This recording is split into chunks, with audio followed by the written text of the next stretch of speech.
Ladies, get ready. From awkward and unlucky to brave and brave. We followed him since his first fumbling days at Hogwarts to his last heroic stand against evil. Played by our next guest, Neville Longbottom, of a special Ravenclaw. As Harry Potter's friend and Dumbledore Army member, please welcome to the panel, Matthew Lewis!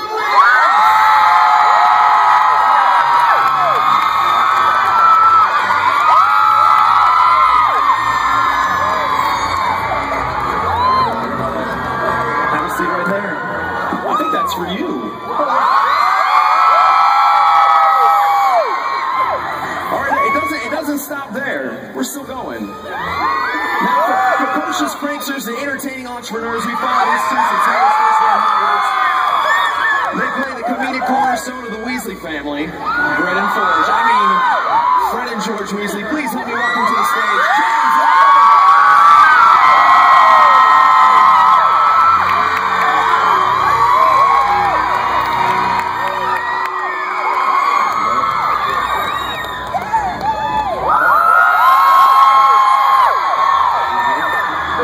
Still going. There's more. Now, we first met her in Harry Potter and the Order of the Phoenix. Her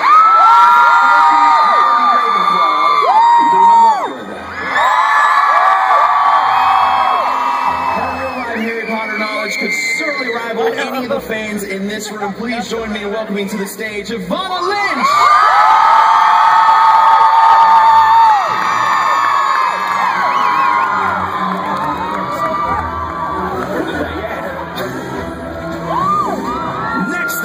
He's known for his explosive presence in the series.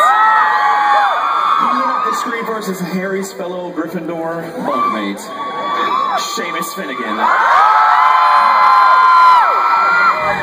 Please welcome to the stage, Devin Murray!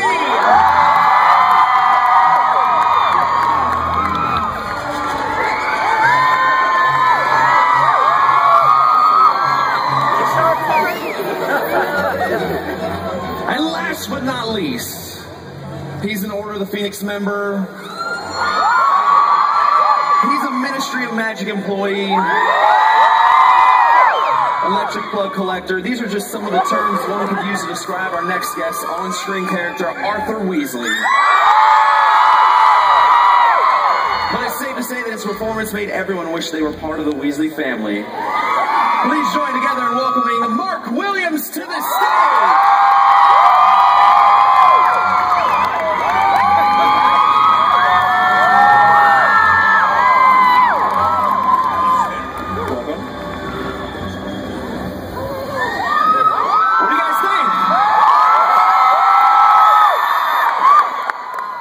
We're glad you're here. How's your day been so far? Pretty good? A little cold for Florida?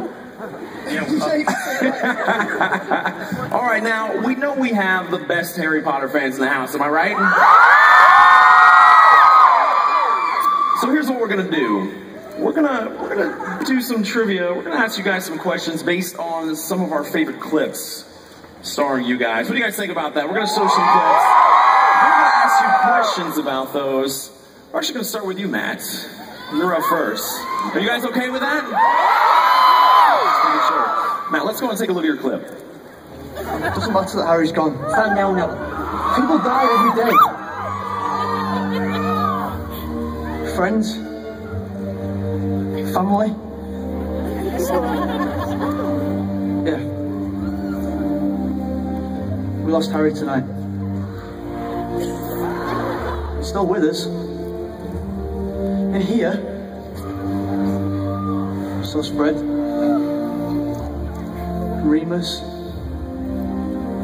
Tonks, all of them. They didn't die in vain.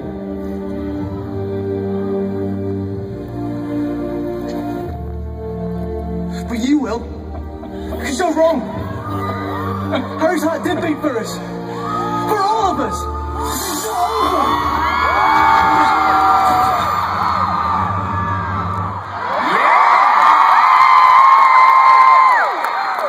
Now, do you have the sword with you? No, they won't give me it. I tried. Oh, that would have been the first thing. All right, so we've got 5 questions based on just random questions that we got around. And the first one is, how are you feeling when you read that you would personally destroy Nagini? And what was it like to see that scene fully realized? Like when you were, from the difference from when you read it and when you actually were there? Yeah, wow. I remember reading the book very vividly and getting to that section of the story and just thinking, wow, that is going to be incredible. And what a responsibility that you know that Joe Rowling has laid, you know, on me there. So, what did you say? I don't think J.K. Rowling wrote the limping, did she? I think I just got injured playing football or something like that. I just write it in myself. But it was like 4 stages. So like you read it in the book, and then you think, is it going to be in the script? Are we ever even going to film it? And then finally, is it going to make the final cut? And thankfully, it got through all 4 of those stages. And yeah, it was incredible. I never expected anything like that to happen to Neville. So it was pretty special. It was a really nice moment for. It's a very full circle moment for you. Yeah, exactly. You know, it really it's the culmination of his entire journey. It's Neville's moment, and it was really great. I'm so glad that David took the time to really nail that scene. It's a great scene. Now, I got to tell you, I mean, even just when you came out from your picture there and seeing you there, obviously your character Neville did a lot of growing up. Now, I got to ask you, what was it like growing up on the set? Wow. I mean, it was such a laugh. Like everyone had such a good time together on those films. We sort of lived like 2 lives, like our lives back home where we lived, and then this ridiculous life where we made Harry Potter films for a living. And we did all our school in there, like together in the same classrooms, and it was a real family atmosphere.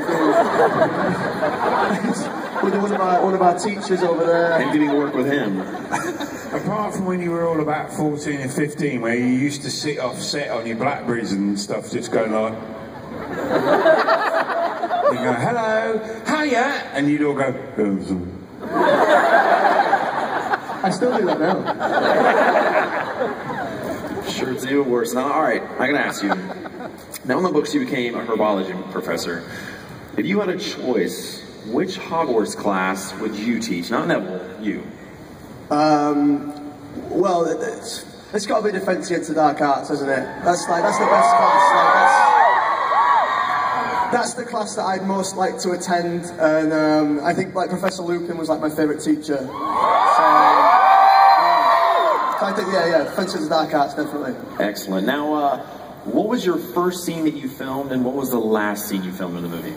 Oh, jeez. Think back. Oh, no, okay, yeah. The first film, the first scene I did was when Neville got on the broomstick in the very first movie, and it all went wrong and flew around. And I was like, 11 years old, absolutely terrified. And Chris Columbus sort of took me aside and went, "No pressure, but this scene's all about you." Cheers, Chris. You're like, thanks. So that was a sort of in at the deep end start for me, but it was great, doing all those kinds of stunts when you're 11 years old, like being on a roller coaster. It was so much fun. And then my final scene was all that kind of stuff. And the actual final scene that I did was on the courtyard. And I remember, well, you were there.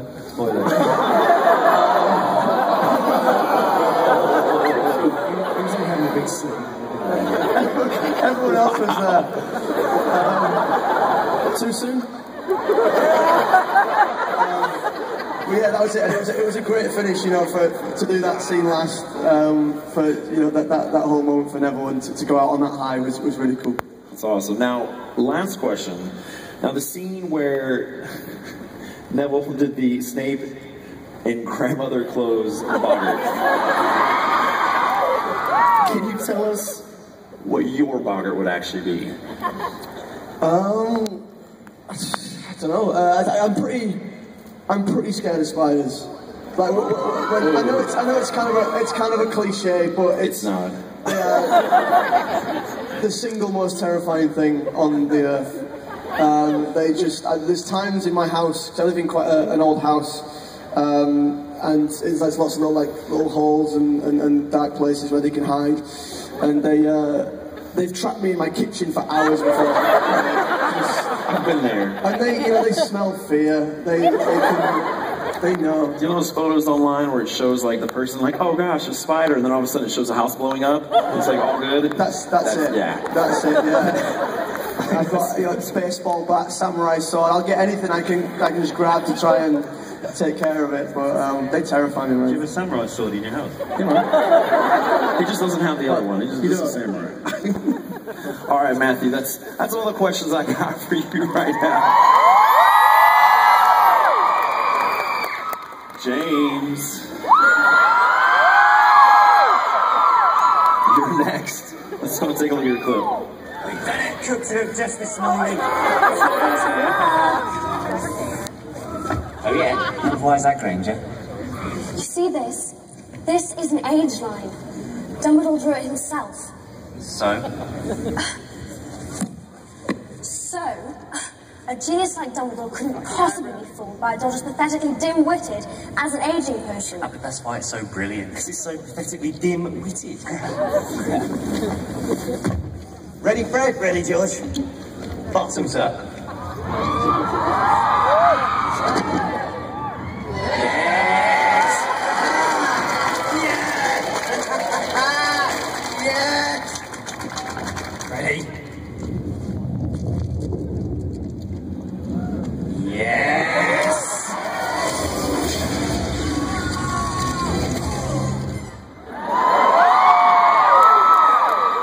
That was pretty much a typical scene for you guys. Now I'm going to ask you, now, Fred and George were known to be notorious pranksters in the movies. Did you pull any pranks of your own during the films? A couple, yes. What was your favorites? Some we can't say for legal reasons. Let's go with the ones you can. Those we can.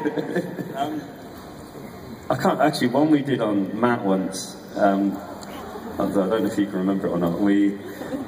Matt fell asleep in front of a TV in one of the dressing rooms, which we just happened to be playing Battlefield on. It's like a computer game where you shoot people. So we took the volume up to 100% and fired a few rounds off. It's quite entertaining. He was like this.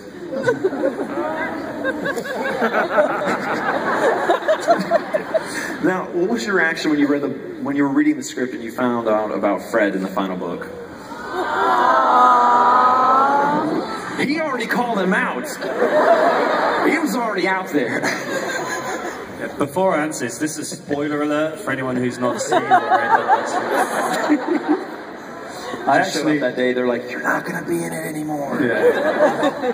Well, I actually, when I first read it, I was in Japan, I was doing some travelling. I was on the bullet train. And I literally read what happened to Fred, and I was a bit like, oh, like, without getting too dramatic or anything, it was like reading that your best friend had been killed. It was quite a surreal moment, which that feeling surprised me even more than reading what it was. So I think that's only when you realise how much it means that to someone. So I'm kind of a bit sombre. I'm like, oh wow. As I'm doing that, the ticket inspector came round. I don't speak Japanese, he didn't speak English, but I was trying to like, just died here. He's like, ticket. Ticket. I don't understand. You can get your ticket later. Now, we know that Harry Potter has the most dedicated fans out of any film series out there. Now, do you have any very memorable moments with the fans throughout this entire thing? What was your most memorable moment? There's been so many, I've got to be honest, so many from the... She's like, us! Yeah, well, I was getting to that. Cut him off, he was going there. So I remember the first scene we did, we were in, I just saw my head there.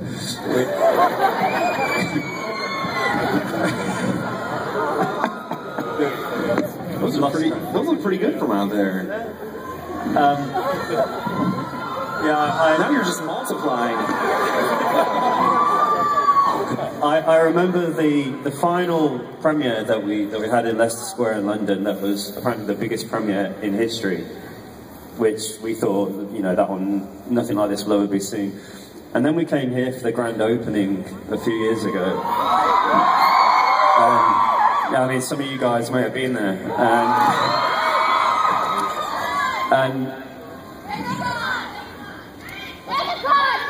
MegaCon. There they go.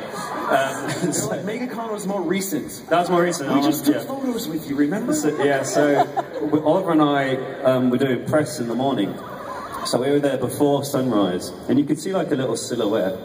And then as the sun came up, you just saw the people get further and further and further. And I think it was about 3 or 4 miles stretch. Wow. So, I mean, if people say like, what are the fan base to? I mean, and also the fans are very respectful of our own privacy as well, which is really great. And just everyone's very friendly and very supportive. So thank you so much, guys. Really appreciate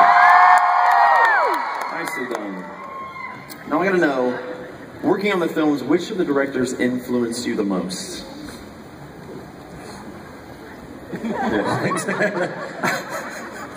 Dave, they all have, to be honest with you. I mean, Chris Columbus gave us our big break straight away.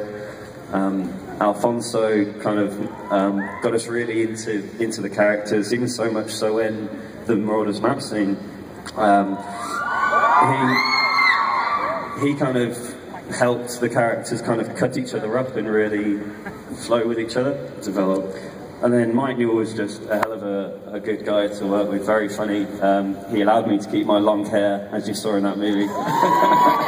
And yeah, and then David, for the last couple, he again really got you on the emotional side of the character. So I think I can't really answer just one particular director. They've all been fantastic. That's great. Last question. This was actually a Harry Potter question. So I gotta know, if you could cast any spell, which one would it be? Think about it.